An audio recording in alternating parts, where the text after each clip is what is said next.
विकास कामे करणारी माणसं ओळखा, लबाडांच्या नादी लागू नका. अहिल्यानगर दक्षिणेतील समजदार जबाबदार कार्यकर्त्यांनी मतदारांनी सर्वसामान्य जनतेची विकास कामे करणारे आणि कर्तृत्व आणि जबाबदारीने जनतेची सेवा करणारी माणसं ओळखली पाहिजेत. मंदिरात, शाळेत, चावडीत झोपणारे, अर्ध्या रात्री फोन घेतात म्हणणारे 2 वर्षात कुठे सार्वजनिक ठिकाणी झोपलेली पाहिली आहेत का? आता तुमचा फोन अर्ध्या रात्री घेतला का? केवळ भावनिक वातावरण तयार करून तुम्हाला गंडवण्याचं काम ज्या माणसांनी केलं आहे त्यांचं नाव सध्या सिस्पे घोटाळा, विनयभंग आणि आता बोंदूकराच्या जवळ देखील आलेले आहे. तुमच्या एका चुकीने तरुणांची पुढची पिढी विकास कामापासून मोठी दूर गेली आहे. त्यामुळे निवडणुकीत काम करणारे उमेदवार ओळखा. लोकनेते आमदार शिवाजीराव कर्डिले यांनी 30-40 वर्षात सर्वसामान्य जनतेला केंद्रबिंदू मानून विकास कामे केली आणि त्यांचेच कार्य पुढे घेऊन जाण्याचे काम भाजपा महायुतीचे उमेदवार अक्षय कर्डिले हे करणार आहेत. सगळ्यांनीच अक्षयच्या पाठीशी भक्कमपणे उभे राहण्याचे आवाहन डॉक्टर सुजय विखे पाटील यांनी केलं आहे.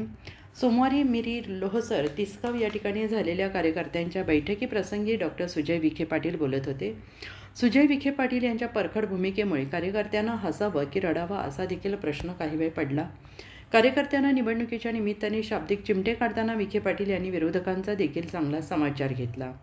बारामती पोटनिवडणुकीत शरद पवार पक्ष उमेदवार देत नाही, मात्र राहुरीत उमेदवार देतात. पवार अहिल्यानगर जिल्ह्याकडे नेहमी राजकीय दृष्टिकोनातून पाहतात.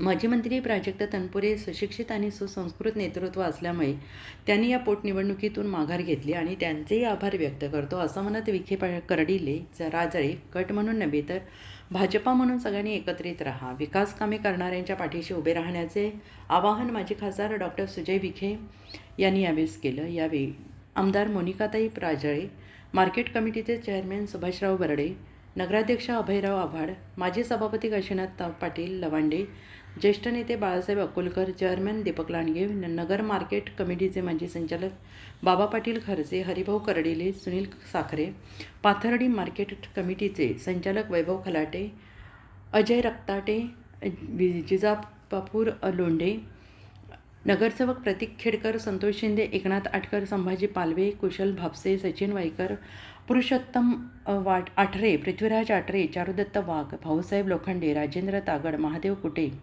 सुभाष गवळी, एकनाथ झाडे, सरपंच जालिंदर गवळी, अण्णासाहेब शिंदे, कारभार गवळी, जगन्नाथ गीते पाटील, सुरेश चव्हाण, रावसाहेब आंडेकर, कारभारी गवळी, बंडू पाठक, विजय मोहन पालवे, संतोष घोरपडे, रावसाहेब लोहकरे, सचिन शिंदे, सुभाष शिंदे, प्रदीप टेमकर, संभाजी वाघ, गणेश पालवे, मुरलीधर पालवे, भारत गारुडकर, सोमनाथ कातखडे, नंदकुमार लोखंडे, सुनील परदेशी, भैया बोरुडे, आबासाहेब अकोलकर, अण्णासाहेब वांडेकर, मधुकर वांडेकर, श्रीकृष्ण वांडेकर, महादेव गीते, दिलीप गीते, जनार्दन गीते, रामदास गोरे, प्रनिल सावंत, प्रशांत अकोलकर, गजानन गायकवाड, बाबासाहेब मोरे, नवनाथ आरोळे, राहुल अकोलकर, विवेक मोरे, राहुल अकोलकर, नितीन खानवे यांच्यासह 39 गावातील महायुतीचे कार्यकर्ते, पदाधिकारी, मतदार मोठ्या संख्येने या मेळाव्या प्रसंगी उपस्थित होते. उत्तर महाराष्ट्र न्यूज नेटवर्कसाठी विशाल कराळे, पाथर्डी. आणि ही परिस्थिती फक्त 30 गावची नाहीये, सगळ्या गावांची 30 तर आहे. ज्या समाजाने मला मतदान नाही टाकलं त्या समाजाचे 50% लोक विळद घाटामध्ये मोफत उपचार घेतात. तुम्ही आजही कधी आलात तर तुम्ही पहा.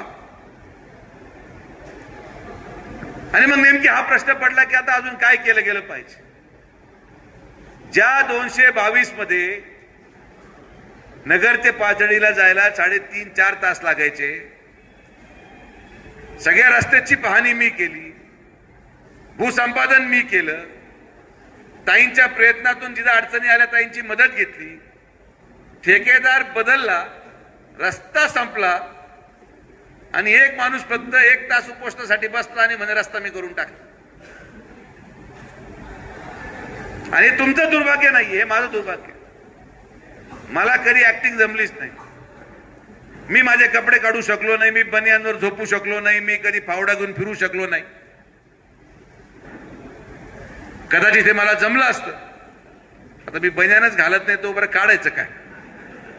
त्यामुळे तो एक प्रश्न होताच की शर्ट काढला असतं बनियान नसतं तर मग झोपणार कसं. हेच तुम्ही मला अगोदर सांगितलं असतं की हेच तुम्हाला पाहिजे तर मी केलं असतं. माझी बायको लग्नापासून म्हणते बनियान घालत जा, आई लहानपणापासून म्हणते बनियान घालत जा, मी नसतं घातलं. पण मतदार जर म्हणले की बनियान घाला आणि बनियानवर झोपा, तर 100% मी माझ्यामध्ये बदल केला असता. एवढा बदल तर मतासाठी पुढारी करतोच.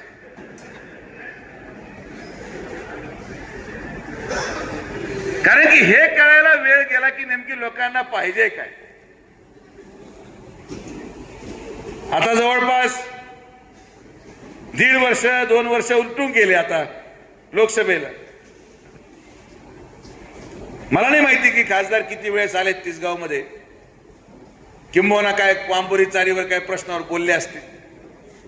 पडल्यानंतर तिसगावला पाणी मिळावं म्हणजे मी किती मूर्ख असेल तुम्हाला सांगतो की पडल्यानंतर 900 मताचं काशीनाथ पाटील तुम्ही मला मागं ठेवलं. तुम्ही म्हणजे गाव तुमचंच आहे ना. खरं तर तिसगाव मध्ये मी कोणालाच भाषण करू देणार नव्हतो. 900 मतांनी मागं होऊन 900 मिनिटं भाषण ऐकायला कोण मोकळे. पण पडल्यानंतर सुद्धा तुमच्या गावाला पाणी पोहोचवा म्हणून 14 कोटी रुपये मंजूर केले आणि त्याचं काम आपण सुरू केलं. वांबरी चारी टप्पा 1. कारण की आपण या विश्वासाने जगतो की लोकांकडून तर यदा कदाचित मतदानामध्ये मतदान टाकत असताना जो काही जनतेच्या मनामध्ये एक भ्रम तयार करण्यात आला होता, तो भ्रम, तो फुगा आता फुटलेला आहे. जो खासदार या मतदारसंघातून निवडून गेला, ज्याला तिसगावने मतदान टाकलं, तो मागच्या 2 वर्षामध्ये फक्त आणि फक्त त्याचं नाव तर कधी वर्तमानपत्रामध्ये आलं तर एक शिस्पेचा भ्रष्टाचार, घोटाळा, महिलेचा विनयभंग आणि शेवट आता लेटेस्ट कॅप्टन खरातमध्ये सापडला.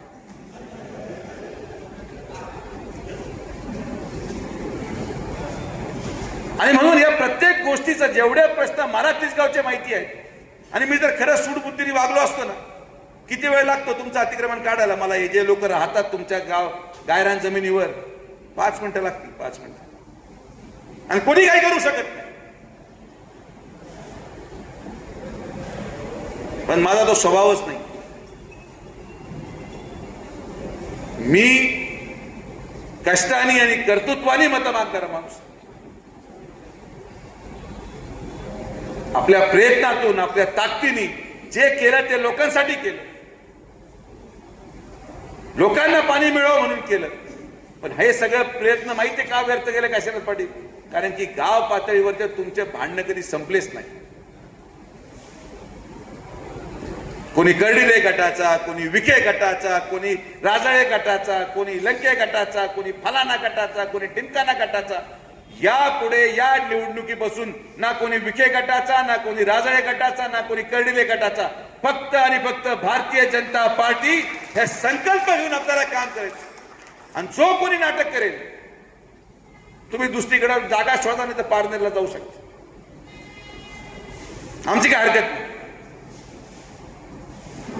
त्यांचं इलेक्शन आलं का आमच्या लोकांनी वेड्यासारखं करायचं, आमचं इलेक्शन आलं की त्यांच्या लोकांनी वेड्यासारखं करायचं, आणि आम्ही दोघे पाण्याचे मोटरीचे पंप पटकन दाबू दाबू थकलोय.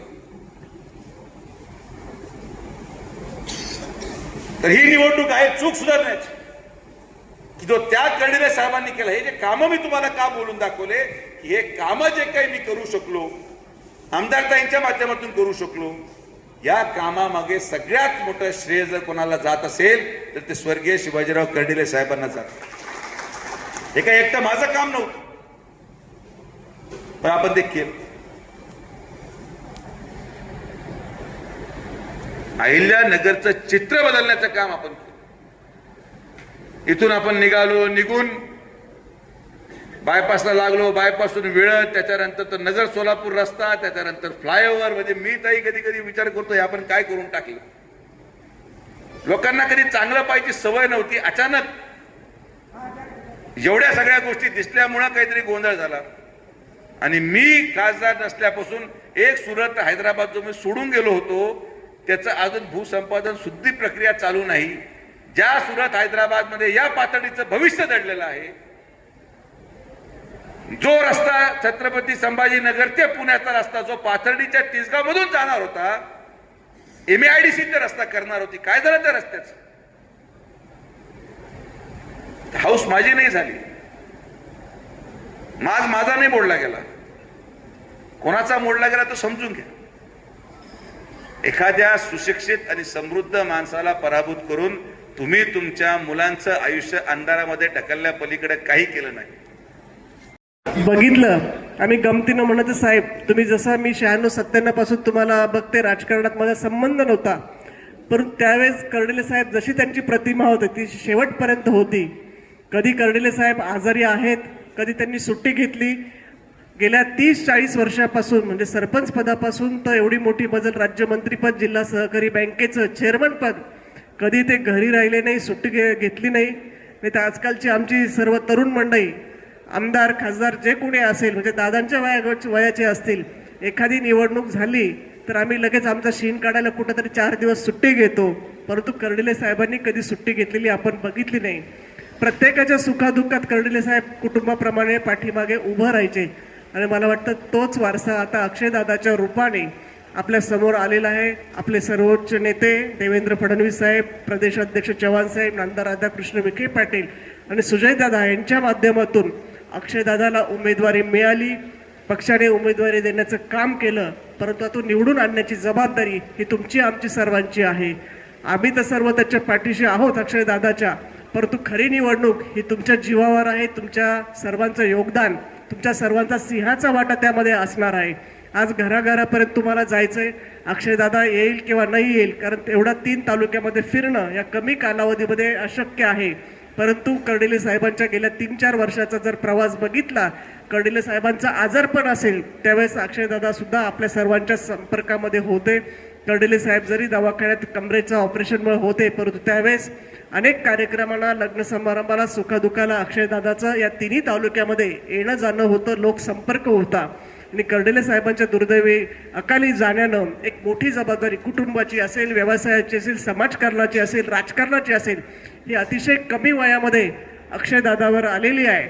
त्यामुळं आपल्या कुटुंबातून एखादा करता गेल्यानंतर त्याचं दुःख काय असतं हे आपल्या सर्वांना, आपल्या अवतीभोवती आपण बघत असतो. आणि म्हणून या सर्व पातळीवर लढत असताना एक नवीन राजकीय सुरुवात अक्षयच्या जीवनामध्ये सुरू झालेली आहे. खरं तर प्रत्येक मुलाच्या यशामध्ये त्याच्या आईवडिलांचं असणं हे अतिशय महत्त्वाचं असतं. परंतु दुर्दैवानं आज साहेब नाही आहे, परंतु आज अनेक जणांनी अक्षयचं पालकत्व स्वीकारलेलं आहे. कुणी मोठा भाऊ म्हणून, कुणी चुलता म्हणून, कुणी वडील म्हणून, कुणी बहीण म्हणून, कुणी आई म्हणून अक्षयच्या पाठीमागे उभे आहेत. सर्वांचे आशीर्वाद आहेत. कर्डिले साहेबांनी जे राजकीय सामाजिक बराचसा त्यांचं आयुष्य आपल्या सर्वांसाठी दिलेलं आहे. आपल्या प्रत्येकाच्या सुखदुःखात ते सामील झाले आहेत. मला वाटतं ती जाणीव ठेवून येणाऱ्या 23 तारखेच्या निवडणुकीमध्ये आपल्याला सर्वांना आपापल्या गावामधून, आपल्या बूथमधून जास्तीत जास्त मतदान कसं घडवून येईल. आपली टक्केवारी मागची 71% होती,